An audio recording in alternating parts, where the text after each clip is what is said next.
Welcome back to another Disorderly Reviews. Today we're reviewing Figment. If you want more information on this game, scan the QR code on the right. This is part of our Get It While It's Hot series. This game is free on GOG for a few more days, so grab it up. Just as a warning, this game is full of intense music and quick changes, so you may want to turn down your volume. Let's get into this.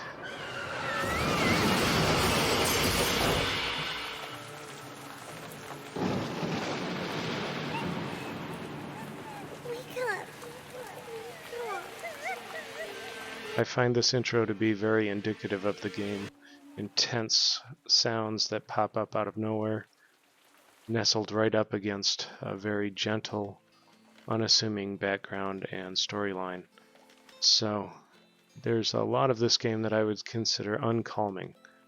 You'll go from scenes like this with nice, gentle music in the background, Wake up! Come on, you lazy bum! beautiful voice acting and gentle rain, to enemies just popping up out of the ground and attacking you. So I gave the calm rating on this game a 4. There are fears to fight and a hero never sleeps. Oh, right. Let me guess. No fears to face? As always. And there's a lot of emotional back and forth in this game. As you can see, the guy was all excited one moment and then got all depressed the next and is looking for something to drink. As control goes in this game, I found that it's a little floaty. I wouldn't call it tight by any means because of the animations. It's got beautiful animations, but the controls are a little floaty, not what I would call Mario tight by any means. But they are fully customizable, and there's only 4 buttons and directional, so for those of you with only one hand, I do think this is a playable game because its difficulty isn't outrageous, but you do need to use those buttons consistently.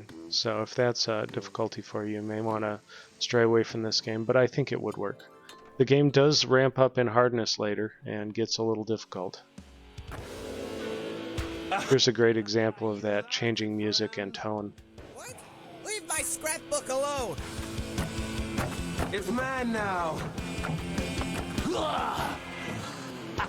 As bite-sizedness goes in this game, it saves every so often. You don't really know when it does, and you can never go back. So I rated this game 6 in bite-sized because it constantly moves you forward, but it does save at good points.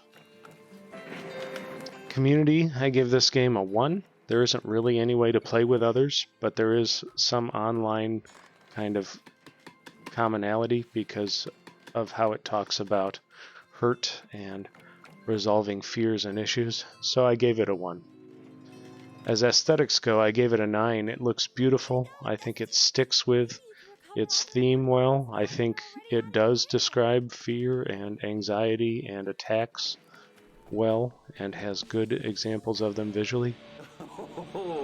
Here's another example of that kind of adult theme and fear. For kicking your butt. Throw up your hands in sadness and lose yourself in the madness. Talking about losing one's mind and stuff is difficult and deep information and themes. So if you've dealt with that, this may be an overwhelming game. I like that it tries to portray agency against those things and making choices and fighting against it, but they may be overwhelming depending upon where you are in your healing process. Everything is.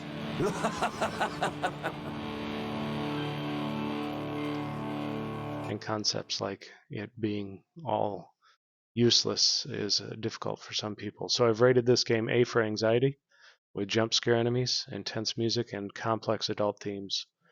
However, it is great about facing fears and restoring your mind. But it does have some very adult words and interactions, so it may not be suitable for small kids, and in fact I would say it isn't.